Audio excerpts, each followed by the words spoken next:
अस्सलामुअलैकुम, मेरा नाम है गुलाम अब्बास और आप देख रहे हैं अब्बास केमिस्ट्री। आज केमिस्ट्री ऑफ रिप्रेजेंटेटिव एलिमेंट्स में इससे प्रीवियस लेक्चर में हमने सल्फ्यूरिक एसिड को डिटेल में उसका प्रोसीजर सीखा था कि किस तरह से इंडस्ट्रियली वो बनता है। आज के लेक्चर में बेसिकली हम फिज़िकल एंड केमिकल प्रॉपर्टीज़ पढ़ेंगे किसकी, सल्फ्यूरिक एसिड की। ठीक है, तो हम बिना वक्त ज़ाय किए जल्दी से शुरू करते हैं। अब सबसे पहले फिज़िकल प्रॉपर्टीज़ पढ़ रहे हैं, उसके बाद केमिकल प्रॉपर्टीज़। ठीक है, और ये बहुत ही ज़्यादा इंटरेस्टिंग केमिकल प्रॉपर्टीज़ हैं जो कि हमें अगली क्लासेस में, अगर कोई एडवांस में भी केमिस्ट्री पढ़ना चाहता है तो उसे ये प्रॉपर्टीज़ आगे भी देखने को मिलती रहती हैं। ठीक है ना। तो अब हैव अ डेंसिटी अराउंड 1.84 ग्राम पर सेंटीमीटर क्यूब, इसकी डेंसिटी होती है इतनी। ये आपने एमसीक्यूज़ के लिहाज से हर चीज़ छोटी छोटी सी याद रखनी है। ठीक है, इसकी डेंसिटी 1.84 ग्राम पर सेंटीमीटर होती है। The freezing point is approx 10 Celsius. ठीक है, डिपेंडिंग ऑन द कंसनट्रेशन, कि उसकी कंसनट्रेशन क्या है। कंसनट्रेशन से मुराद मतलब वो कितना प्योर है, या उसकी प्योरिटी या उसकी कंसनट्रेशन से मुराद ये है कि amount of solute present and amount of solvent, कि उसमें या दूसरी इम्प्योरिटीज़ कितनी हैं। ठीक है, तो जितनी ज़्यादा कंसनट्रेटेड होगा तो वेरी करती है बॉइलिंग पॉइंट, फ्रीजिंग पॉइंट वगैरह इसके। ठीक है ना। है वो बॉइलिंग पॉइंट ऑफ 290। अच्छा, असल में इसकी ये वैल्यू है नहीं 290, ठीक है, लेकिन बुक में जो मेंशन की गई है तो मैंने वही मेंशन की है 290। लेकिन आगे लिखा भी है कि डिपेंड ऑन द कंसनट्रेशन। ठीक है ना, तो ये कोई बड़ा मसला नहीं है, ये आपने कहीं से भी कंफर्म कर लेनी है। और अपनी बुक में जो है, इंटरमीडिएट की बुक में जो भी दी गई है वही आपने याद रखनी है। ठीक है, highly soluble in water, water में सोल्यूबल होता है। Highly corrosive, can react with metals and organic compounds, कि ये बहुत ही ज़्यादा कोरोसिव होता है। इसका मतलब ये है कि ये स्किन वगैरह, तो आपने सुना होगा कि ये स्ट्रॉन्गेस्ट एसिड है। ठीक है, ये कभी भी स्किन के साथ कांटेक्ट में आ जाए तो वो स्किन का पार्ट गया, ये आपने याद रखना है, ये स्ट्रॉन्गेस्ट एसिड है। ठीक है ना, इससे मजाक बिल्कुल नहीं बनता। और ये तेज़ाब है बिल्कुल, मतलब सही है ना। और दूसरी बात, इसके बारे में मैंने बेसिक चीज़ें और भी जो पिछले लेक्चर्स में बताई थी। और दूसरी बात एक एडिशनली ये बतानी है कि ये हाइग्रोस्कोपिक होता है। ठीक है, हाइग्रोस्कोपिक, जब हम इसे देखें, ये हाइग्रोस्कोपिक वर्ड को आपने याद रखना है कि sulphuric acid is a hygroscopic. अच्छा, होता क्या है कि 290 इसका बॉइलिंग पॉइंट है। ठीक है, लेकिन लैब में आप कभी भी सल्फ्यूरिक एसिड को देखेंगे तो उसके फ्यूम्स उड़ते हैं। ठीक है, तो अब पूछने वाले बच्चे अगर कोई ऑब्ज़र्व करेगा तो ये पूछेगा, जी भाई ये ऐसा क्यों है कि इसका जो बॉइलिंग पॉइंट 290 है, इतना ज़्यादा हाई, और ये रूम टेम्परेचर पे इसके फ्यूम्स उड़ते हैं। तो इसकी वजह सिंपली ये होती है कि जी ये हाइग्रोस्कोपिक होता है। ठीक है, हाइग्रोस्कोपिक, जैसे मैंने याद है आपको सोडियम हाइड्रोक्साइड के केस में पढ़ाया था कि सोडियम हाइड्रोक्साइड डेलिक्यूसेंट होता है। डेलिक्यूसेंट का मतलब यही था कि जी नमी से बेसिकली वाटर एब्जॉर्ब करता है। तो हाइग्रोस्कोपिक का मतलब भी यही है कि नमी से वाटर को एब्जॉर्ब करता है। लेकिन डेलिक्यूसेंट का मतलब ये है कि कोई भी सब्सटेंस, जैसे सोडियम हाइड्रोक्साइड था, इसके अलावा कैल्शियम क्लोराइड है, फेरिक क्लोराइड है, इस तरह के जो कंपाउंड्स होते हैं ये क्या होते हैं, डेलिक्यूसेंट सब्सटेंसेस होते हैं। ये इतना ज़्यादा मॉइस्चर एब्जॉर्ब करते हैं कि खुद ही लिक्विड बन जाते हैं। इसका मतलब क्या है कि ये उसी जगह पे मौजूद होते हैं। ठीक है, उसके बाद ये ऊपर से, मतलब ये फॉर एग्जांपल कोई भी कंटेनर में मैंने सोडियम हाइड्रोक्साइड रखा है, ठीक है, तो ये वाटर एब्जॉर्ब करके खुद ही लिक्विड में कन्वर्ट हो जाएगा। अगर फेरिक क्लोराइड है या कैल्शियम क्लोराइड है, ये सारों की प्रॉपर्टी सेम होती हैं। ठीक है, लेकिन in case of hygroscopic compounds, जैसे सल्फ्यूरिक एसिड होता है, साल्ट होता है, या कॉपर सल्फेट होता है, कॉपर सल्फेट पेंटाहाइड्रेट, ये क्या करते हैं कि ये दरअसल वाटर एब्जॉर्ब करते हैं, लेकिन ये खुद ही वाटर में कन्वर्ट नहीं होते। ठीक है ना, ये बात आपने याद रखनी है कि पानी को मॉइस्चर से हमेशा एब्जॉर्ब करते हैं लेकिन लिक्विड नहीं बनते। ठीक है, स्ट्रक्चर में पानी स्टोर करते हैं, समझे। तो ये बातें आपने याद रखनी है कि ये हाइग्रोस्कोपिक होता है, और सोडियम हाइड्रोक्साइड डेलिक्यूसेंट। ठीक है, हाइग्रोस्कोपिक और डेलिक्यूसेंट का आपने बार बार सुन के ये डिफरेंस आपने याद रखना है। ठीक है, अब इसकी केमिकल प्रॉपर्टीज़ को हम स्टडी करते हैं। केमिकल प्रॉपर्टीज़ ऐसी प्रॉपर्टीज़ होती हैं जो कि इलेक्ट्रॉनिक बेस, मतलब इलेक्ट्रॉन पे बेस करके हम जो प्रॉपर्टीज़ होती हैं, मतलब केमिकली किसी चीज़ की, तो वो केमिकल प्रॉपर्टीज़ ही होती हैं। क्योंकि केमिकल रिएक्शन, केमिकली जो जो भी प्रॉपर्टीज़ हम डिस्कस करते हैं इसी बेस पे करते हैं कि जी इलेक्ट्रॉन जो है उसकी बेस पे। ठीक है, अब sulphuric acid is an oxidising agent. सबसे पहले आपने यही याद रखना है कि सल्फ्यूरिक एसिड क्या है, oxidising agent. Sulphuric acid is a oxidising agent, मतलब खुद तो रिड्यूस होगा लेकिन दूसरे को क्या करेगा, ऑक्सीडाइज करेगा। It is due to the reason sulphur in sulphuric acid exit in its higher oxidation states +6। ये इसी रीज़न की वजह से है कि जो सल्फ़र है उसका ऑक्सीडेशन स्टेट सल्फ्यूरिक एसिड में +6 होता है। +6 का मतलब सब कुछ लुट गया, इलेक्ट्रॉन्स सारे के सारे ऑक्सीजन जो होते हैं उसके अराउंड सल्फ्यूरिक एसिड में वो सारे के सारे ले गए। सही है। Act as an oxidising agent when react with metals and non metals. Non metals के साथ रिएक्ट करे या मेटल्स के साथ रिएक्ट करे, ऑक्सीडाइजिंग एजेंट की तरह ये एक्ट करता है। ठीक है। अब वो किस तरह से करता है, इसकी जैसे ये हाइड्रोजन जो होते हैं ये ऑक्सीडाइजिंग एजेंट है, मतलब सामने वाले को ऑक्सीडाइज करेगा ना, खुद तो रिड्यूस होगा सल्फ़र, तो ये हाइड्रोजन को तो निकाल देता है और ख़ुद के पास नेगेटिव चार्ज लेता है, हाइड्रोजन को पॉजिटिव में निकाल के, और दूसरी जो इलेक्ट्रॉन रिच जगहें होती हैं वहाँ पे हाइड्रोजन हमला करता है, तो उधर से हाइड्रोजन इलेक्ट्रॉन्स ले लेता है। ठीक है। तो ऐसे ही ये एक ऑक्सीडाइजिंग एजेंट है। जैसे फॉर एग्जाम्पल ये ऑर्गेनिक में अक्सर आपको ये जो रिएक्शन से दिखाई देते हैं, क्या करता है सल्फ्यूरिक एसिड, हाइड्रोजन को निकाल देता है H+ की फॉर्म में, क्योंकि एसिड है भाई, स्ट्रॉन्गेस्ट एसिड है, हाइड्रोजन को निकालेगा।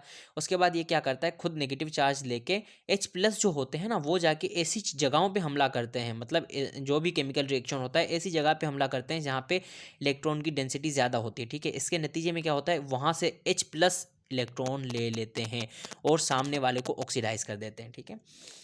तो अब ये जब कार्बन के साथ रिएक्शन करता है तो सल्फ्यूरिक एसिड जब कार्बन के साथ रिएक्ट करता है तो कार्बन डाइऑक्साइड बनता है, सल्फर डाइऑक्साइड बनता है और वाटर बनता है। ठीक है। सल्फर को जब डिसॉल्व किया जाता है सल्फ्यूरिक एसिड में तो सल्फर डाइऑक्साइड और वाटर बनता है। कॉपर का पीस लें, ये फेमस रिएक्शन है। ठीक है ना, ये वाला फेमस रिएक्शन है। तो कॉपर का जब पीस लेते हैं, ठीक है, कॉपर का पीस सल्फ्यूरिक एसिड में अगर हम डिसॉल्व करते हैं, ये आपने सर्च करना लाजमी, कंसनट्रेटेड सल्फ्यूरिक एसिड में। ठीक है। तो कॉपर सल्फेट बनता है, सल्फर डाइऑक्साइड बनता है और पानी बनता है। ठीक है। अल्मीनियम को अगर डिसॉल्व करते हैं एसिड में तो aluminium sulphate, sulphur dioxide and water बनता है। ये आपने कुछ रिएक्शन से जो सल्फ्यूरिक एसिड के याद रखने। ठीक है। अब हम फर्दर जो इसकी कुछ इंटरेस्टिंग प्रॉपर्टीज़ हैं उन्हें पढ़ते हैं। अब sulphuric acid is N strong dehydrating agent. ये लफ्ज़ आपने याद रखना है भाई। सल्फ्यूरिक एसिड ऑक्सीडाइजिंग एजेंट किस तरह से हुआ, ये मैंने ऊपर एक्सप्लेन किया कि सल्फ्यूरिक एसिड H+ डोनेट करता है। ठीक है। नंबर 1 ऑक्सीडाइजिंग एजेंट किस तरह से भाई, अपने जो H+ हैं वो डोनेट करता है। जब H+ डोनेट करता है तो H+ एक इलेक्ट्रॉन डेफिशिएंट स्पीशी बन जाती है, मतलब जो इलेक्ट्रॉन के पीछे पागल हो। ये ऐसी जगहों पे हमला करती है, कोई भी सब्सटेंस, जैसे फॉर एग्जांपल सोडियम हाइड्रोक्साइड मौजूद है तो वो सोडियम हाइड्रोक्साइड में H पर जाके हमला करेंगे। ठीक है। OH पे, जैसे फॉर एग्जांपल सोडियम हाइड्रोक्साइड है NaOH। ठीक है। अब लोन पेयर इसके पास होते हैं, जैसे फॉर एग्जांपल सल्फ्यूरिक एसिड अगर अपना एक H छोड़ेगा, फॉर एग्जांपल SO4- बना दिया, ये जो H है ना ये हमला करेगा इलेक्ट्रॉन रिच स्पीशी पे। सही है। ये लोन पेयर खुद ले लेगा, मतलब ये बॉन्ड ऐसे बना लेगा ऑक्सीजन हाइड्रोजन के साथ और इसके ऊपर पॉजिटिव चार्ज आ जाएगा, ये इधर हाइड्रोजन तो अटैच है, ये फर्स्ट वाला। ठीक है। और इसके पास लोन पेयर, मतलब इस तरह से ये इसके इलेक्ट्रॉन्स जो है ना, ये जो दोनों ऑक्सीजन के जो इलेक्ट्रॉन्स हैं वही इस्तेमाल करवा देता है हाइड्रोजन ऑक्सीजन के साथ बॉन्ड बना के। तो इस तरह से इसने क्या कर दिया, ऑक्सीजन को ऑक्सीडाइज कर दिया। तो इसी ऑक्सीडेशन की बात हो रही है, तो मतलब ऑक्सीडाइजिंग एजेंट है। ठीक है। और उसके बाद ये डिहाइड्रेटिंग एजेंट है। डिहाइड्रेटिंग का मतलब ये होता है, मतलब किसी भी चीज़ से वाटर का रिमूवल हो जाए। ठीक है। डिहाइड्रेटिंग एजेंट है। डिहाइड्रेटिंग का मतलब ये होता है कि वाटर रिमूवल किसी भी चीज़ में से। अब फॉर एग्जांपल कोई ऐसे, जैसे आज ये इधर ही जो ऊपर रिएक्शन दिया गया है यही इसकी बेस्ट एग्जांपल है। ठीक है। इधर आपने ये तो देखा ये ऑक्सीडाइजिंग एजेंट किस तरह से सल्फ्यूरिक एसिड बना के इसने इसको ऑक्सीडाइज कर दिया। ये मैं उम्मीद करता हूँ कि आप, ये बहुत ही ज़्यादा अहम बात है, ये आपने याद रखनी है।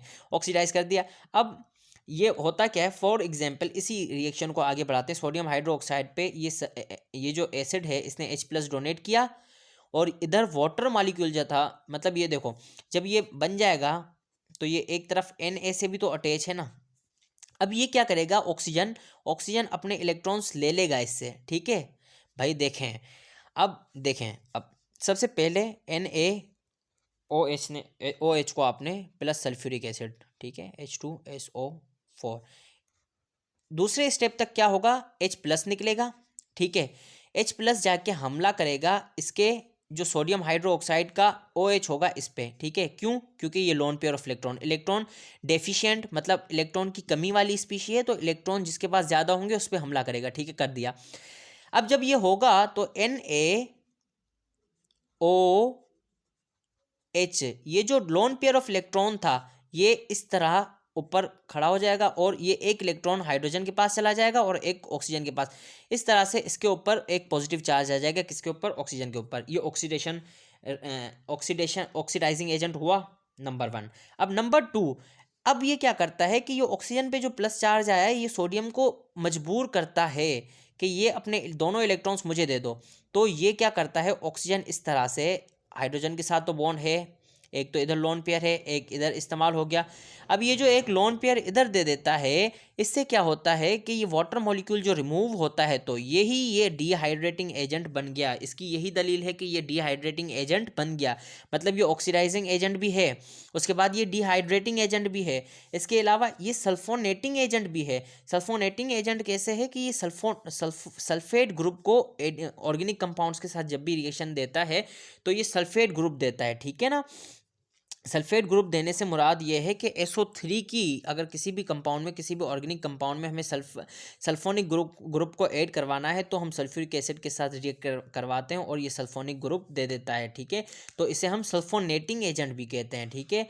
अब इसके अलावा इसकी आखिरी जो केमिकल प्रॉपर्टी है, क्योंकि वीडियो बहुत ज़्यादा बड़ी हो गई है, इसकी जो आखिरी केमिकल प्रॉपर्टी है कि ये डाई बेसिक एजेंट है। जैसे ये H2SO4 है, ठीक है, तो ये 2 हाइड्रोजन दे सकता है जब वाटर में डिज़ोल्व किया जाएगा। सल्फ्यूरिक एसिड है, इसे वाटर में जब डिज़ोल्व किया तो इसने एक H दिया, ये एक H दिया जो कि वाटर के साथ हाइड्रोनियम आयन बनाएगा, ठीक है, H3O, ठीक है, ये हाइड्रोनियम आयन बनाएगा। मतलब भाई देखें, सल्फ्यूरिक एसिड ने अपना एक H दिया जो कि वाटर के ऑक्सीजन पे हमला करेगा, जैसे ऊपर सोडियम हाइड्रोक्साइड के ऑक्सीजन पे हमला किया।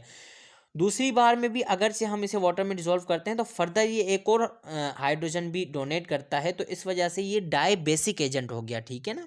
ये डाई बेसिक एजेंट इसी वजह से हुआ कि ये 2 प्रोटॉन्स वाटर में जब डिसॉल्व किया जाएगा तो डोनेट करेगा। Thanks for watching. ये बहुत ही ज़्यादा इंटरेस्टिंग लेक्चर था, उम्मीद करता हूँ कि आपको पसंद आया होगा। अगर अच्छा लगे तो आपने लाइक करना है वीडियो को और चैनल को लाजमी तौर पे सब्सक्राइब करना है। आप बने रहिए, इंशाल्लाह इससे बहुत ही ज़्यादा इंटरेस्टिंग वीडियोस जो कि अगले लेक्चर्स में हम शामिल करेंगे। So thank you so much for your attention.